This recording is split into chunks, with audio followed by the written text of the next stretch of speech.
I must begin by congratulating the President for his boldness on taking on the issue of data science in his address, and for the brilliant way he's brought it to life through his argument and vivid case studies. He began with a light-hearted but illuminating review of definitions.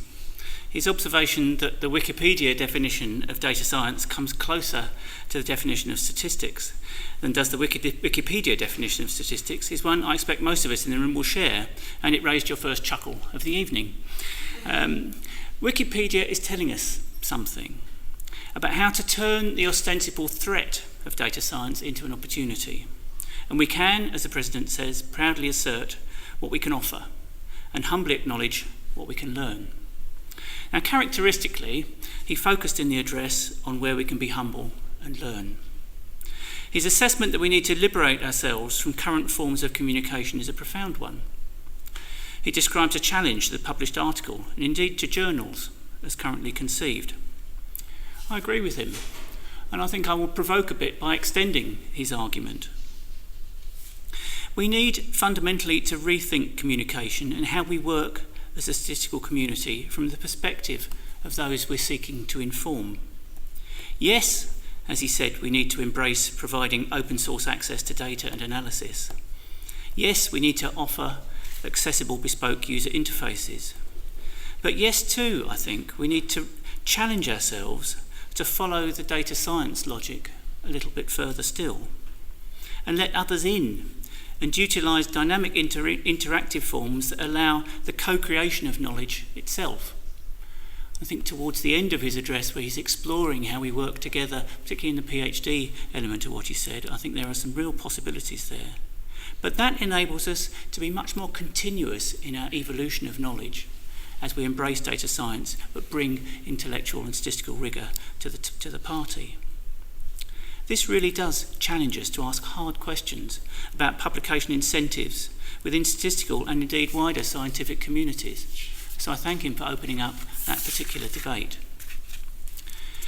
Another area of learning that he highlighted is what I would describe as a game changer that open data and open code offers to statistics particularly, but in our special passion of assuring reproducibility and the extensibility of findings. As he notes, reproducibility is no guarantee of scientific usefulness, but it provides a strong basis for assessment, evaluation and scrutiny. These are indeed essential elements in providing assurance and fostering trust. The address moves on to its central theme, which is to inspire us with powerful case studies. These point the way for the whole statistical community to embrace data science as an opportunity, whilst generously accepting that the application of statistical method is not sufficient to guarantee a useful solution.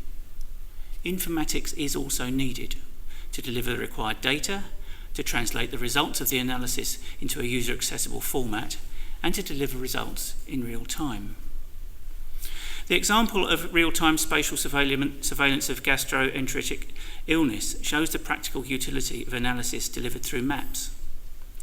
By using smart algorithms and confronting the data with sharp, well-tuned statistical questions, he shows how these maps can provide early warnings of spatially and temporally localised anomalies that could be followed up for evidence of a common cause and thus improve diagnosis and critically by diagnosis by public health professionals. They are the ones who are making the judgments. The example of NHS prescribing patterns for Ritalin shows how differences in prescribing rates can be highlighted, very starkly in this case.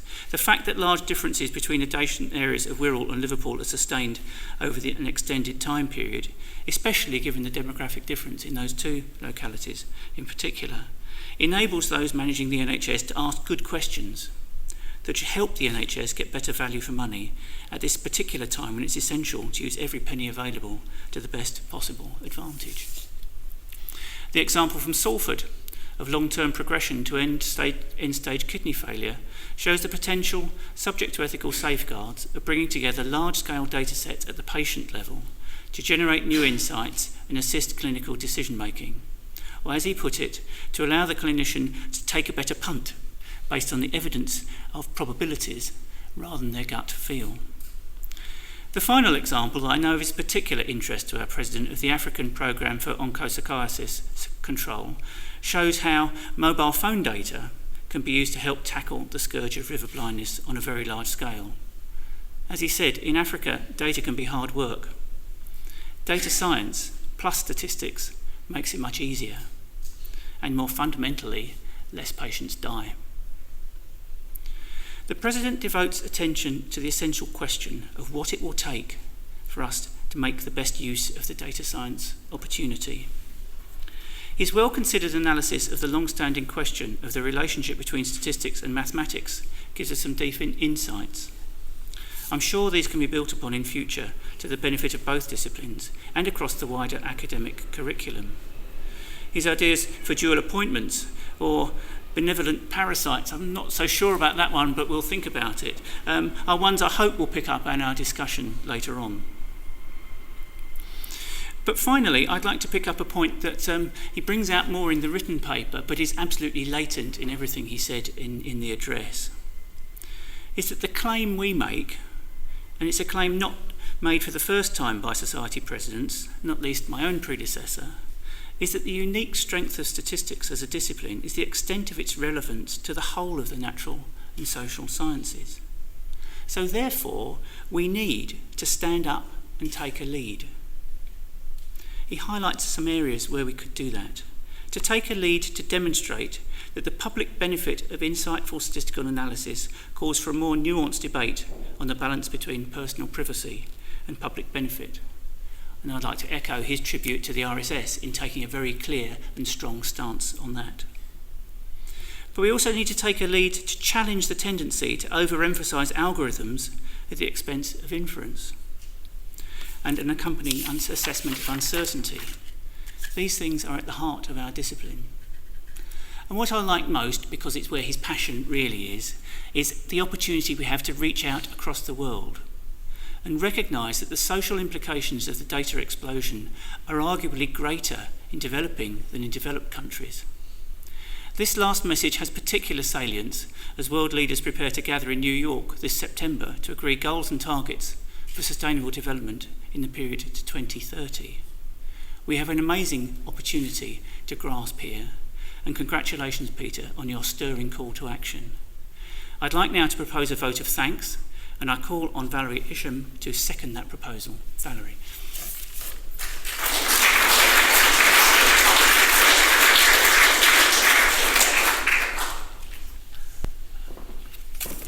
Thank you. So it gives me enormous pleasure to echo John, congratulating Peter, and on behalf of us all and the Society more generally, to thank him for his thoughtful and thought-provoking address. I find very much with which to agree, and as a seconder of the vote of thanks, I'll find a very small point of disagreement further on. So the term big data currently confronts us wherever we look. I too have resorted to Wikipedia. It defines it as a broad term for data sets so large or complex that traditional data processing applications are inadequate. And then it lists a set of challenges. Challenges include analysis, capture, data curation, search, sharing, storage, transfer, visualization, and information privacy. And if you've been listening to those carefully, you'll realise that, rather oddly, they're all listed alphabetically, except for the last one. I don't know what information privacy did to be an afterthought in that list. Anyway, for statisticians, it's the first, the analysis, that most concerns us, with perhaps visualisation also that we pull out as being relevant. We also hear a lot about data science, particularly for those of us in the academic sector, where undergraduate and postgraduate degree programmes are springing up everywhere. Data science is, of course, not confined to big data, but the challenges listed in that Wikipedia quote above are all equally applicable to data science, for which a particular issue is to find methods that scale appropriately to enable the analysis of very large and complex data sets. Now, I'm with Peter. Statistics is only a part, albeit a major and absolutely fundamental component, with informatics, of data science. Many statisticians seem to dislike the term, but I don't think we can afford to be disdainful of it. The role of uncertainty and an understanding of probability are absolutely key in properly assessing and interpreting data, whether big or small. Two of the Society's strategic objectives are for statistics to be used effectively in the public interest, and for society to be more statistically literate.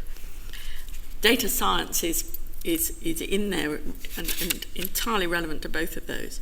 So we need to embrace the opportunity provided by the current interest in big data and the rapid growth of data science degrees to ensure that we're in there at the beginning of these institutes and centres of data science, and that we don't leave, once again, the statistical wheel to be reinvented by others.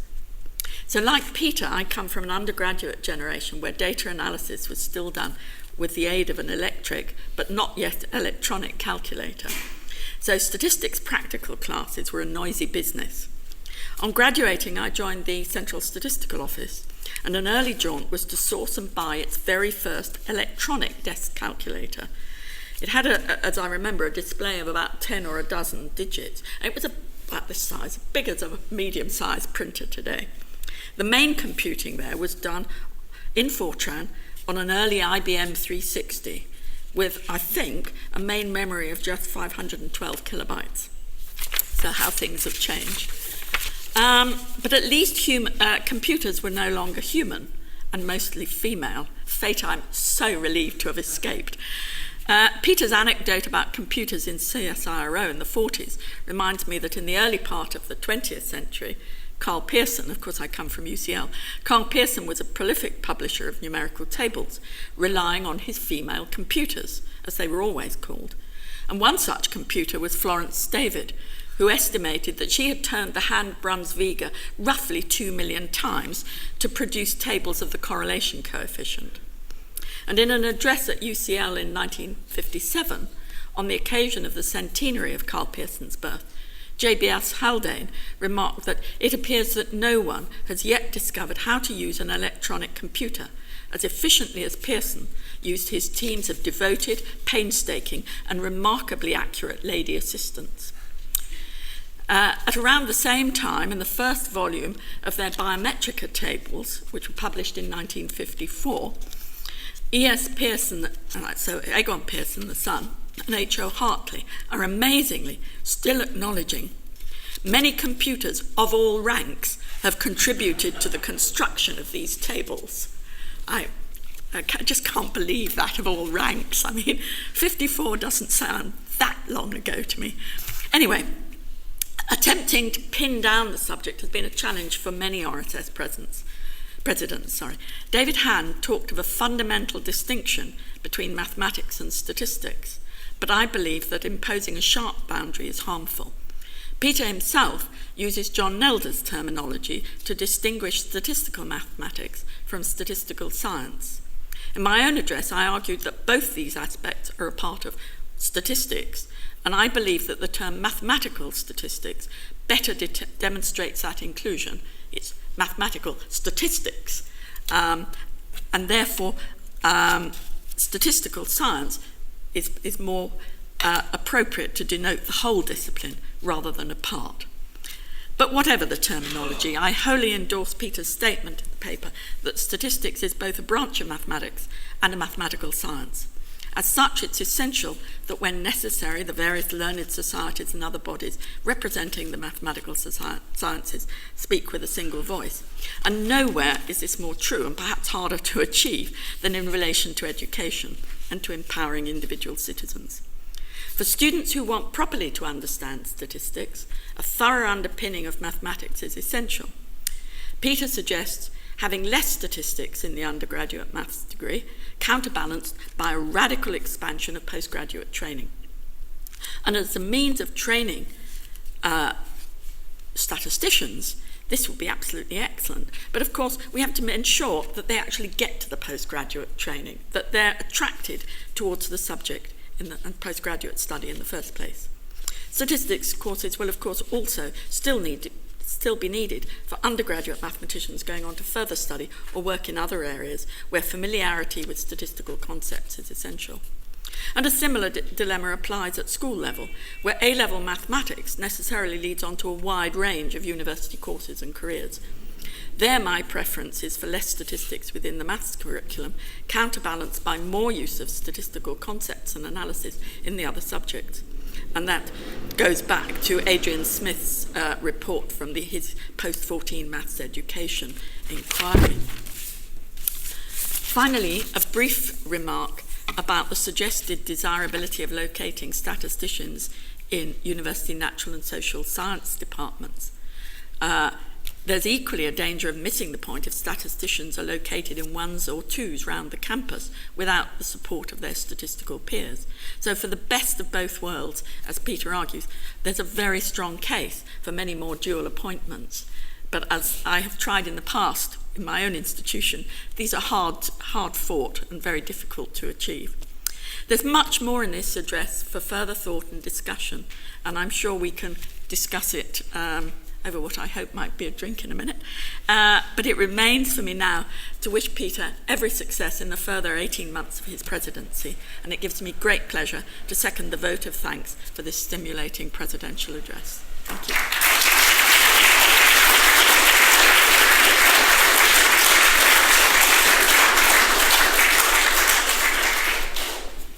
Well, as used always to be said formally at Royal Statistical Society ordinary meetings, the vote of thanks has been proposed and seconded, and I'd like to call on us to approve the vote of thanks in the traditional way.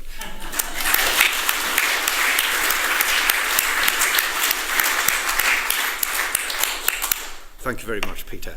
Well, that brings the formal meeting to a close. If you have not, I'll make a couple more comments. If you've not been to an RSS presidential address before, you may be slightly surprised that there's no further discussion beyond the proposal and seconding of the vote of thanks, but that is our tradition. So here's the advert. If you come to our conference, the RSS International Conference in Exeter, that's in September this year, there's going to be a president's session which will have a slightly greater degree of interactivity. I'm sure Peter will cover some of the same points at that meeting. So if you want to quiz him about them and you don't manage to do it at the drinks next, that would be an opportunity. So do come to it, 7th to 10th of September in Exeter. And now I'd like to invite all the attendees of this meeting to the RSS's summer reception. Today is the 24th of June, which I was taught at school is Midsummer's Day. So what would be a better day for a summer reception? Would you like to join us all for that reception in the council chamber, which is downstairs? Thank you.